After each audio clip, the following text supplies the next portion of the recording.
even beyond, just the ANC's interest in Iran, we've also seen this new interest of Iran in South Africa. A couple of days ago, we've seen not only how the Iranian embassy has been very vocal on social media, but there was even a move by the ANC to have its members go to the Iranian embassy and sign a condolence book and wish their Yes. condolences to members. They're like straight after the war Yep. started. And I mean, it was all saying, oh, we're mourning the death of Ali Khamenei.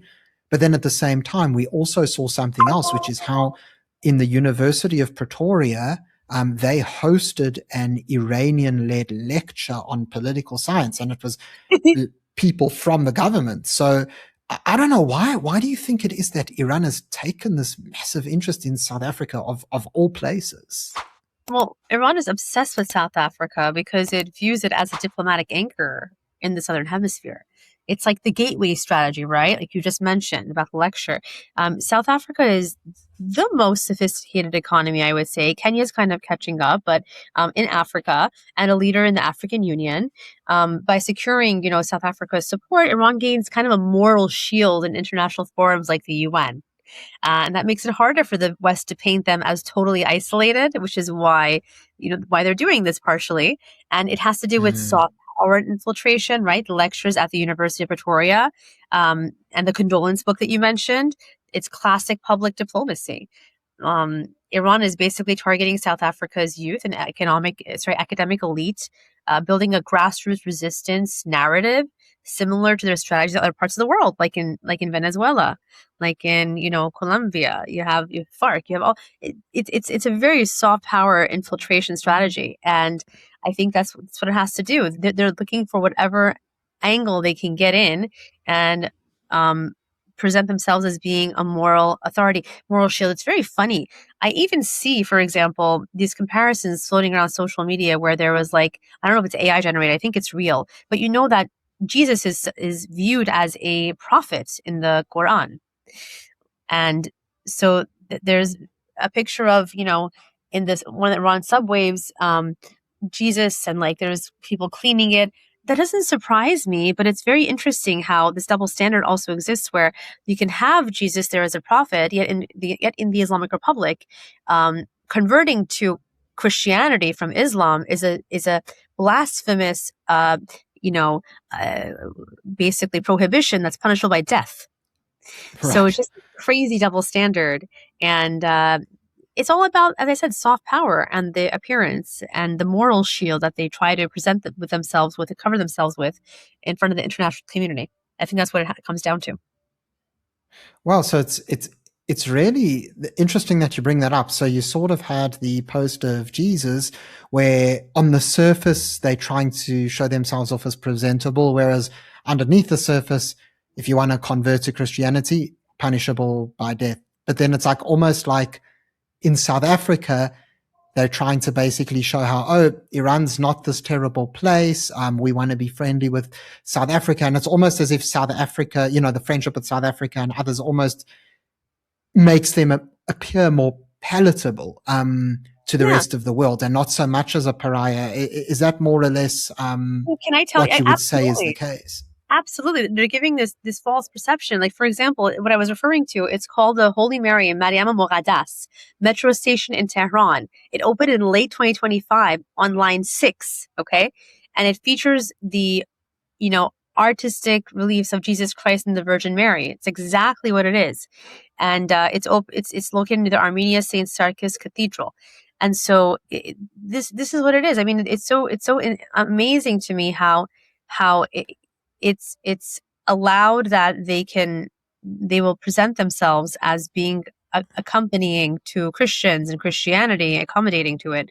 But if any Muslim decides to leave the faith, they're an apostate and should be hung by the cranes or stoned, or it's just crazy. I mean, look, Matthew, Wow. we both know there's a lot of misinformation that comes out to the media, right? But at the end of the day, you have to verify everything, especially with Western media. I have a lot of people come to me trying to correct the record with Western media, and I will always get the truth and present it, right?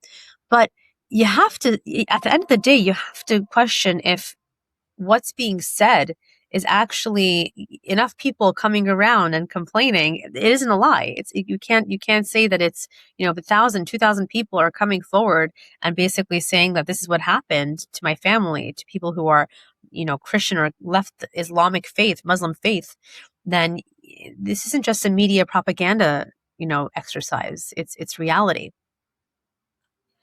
Of course. And I think that's what kind of makes it almost more frightening than, a regular physical hot war, because when it comes to, the war that we see unfolding, yes, of course, that is very important and it is absolutely crucial. Whoever does emerge victorious, that will change the course of history, right? But then at the same time, what I think a lot of people are not seeing is the sort of soft power that you mentioned. And I think that's what makes it so dangerous, is the fact that it goes undetected, the sort of infiltration of education systems, infiltrative soft power diplomacy. And just on that note, I guess my big question then is, when we piece together all these parts of the puzzle, so these diplomatic ties and South African politicians visiting Tehran and the Strait of Hormuz, the university lectures, is there maybe a deeper agenda that the Islamic regime has for South Africa? Well, yes, I do think that if, for example, the regime falls in Iran, the Islamic Republic, then South Africa has to do a pivot from being ideologically loyal to pragmatically neutral. And they're going to have to quickly repair its ties with the West, um, in terms of trade, to ensure economic stability. But if it continues, then of course, Iran, look, here's the biggest thing that I think most people are maybe missing, or they are very well aware of.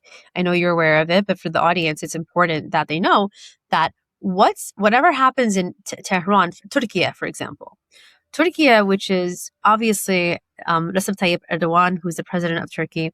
He is, and I love Turkey. It's a beautiful country. I've been there a few times. Um, he does have the view that he wants Turkey to be the leader of the Muslim caliphate throughout the world. And they strategically do need Tehran to continue being an Islamic republic, because that will help them expand throughout that region, redrawing the map of what was before the Great Persian Empire, the Turkish, Empire, Ataturk and whatnot before him. And that's precisely what they're trying to do. And so Iran itself understands also the importance of Turkey and other allies like that in terms of pushing its aligned agenda, which is to see the expansion of the Islamic Republic throughout the world. And so I think going to places like South Africa, going to other countries like, you see they did in the UAE, for example, they were able to invest there heavily. But investing heavily doesn't mean that you can go and bomb your neighbors, no matter how many billions you invested, and through soft Sure. power investments, and not face the consequences. And Iranians have basically, the Iranian hospital was shut down in the UAE, which is what's the best hospital probably in terms of the medical care you can get, honestly, the brilliant minds. And this is the consequence. So yeah, Iran's using South Africa as a tool for its long-term strategy and vision to get in where it can. And I think that if and once this regime goes away and is replaced, uh, well, there's going to be a whole, basically, if that happens, which I don't think is on the agenda of the United States, to be honest with you, much to the chagrin of the Iranian diaspora everywhere in the world. But should it occur, then Iran will open itself up to having renewed relations with the West, and it will allow for a amazingly unprecedented time of prosperity for the Iranian people and for the world.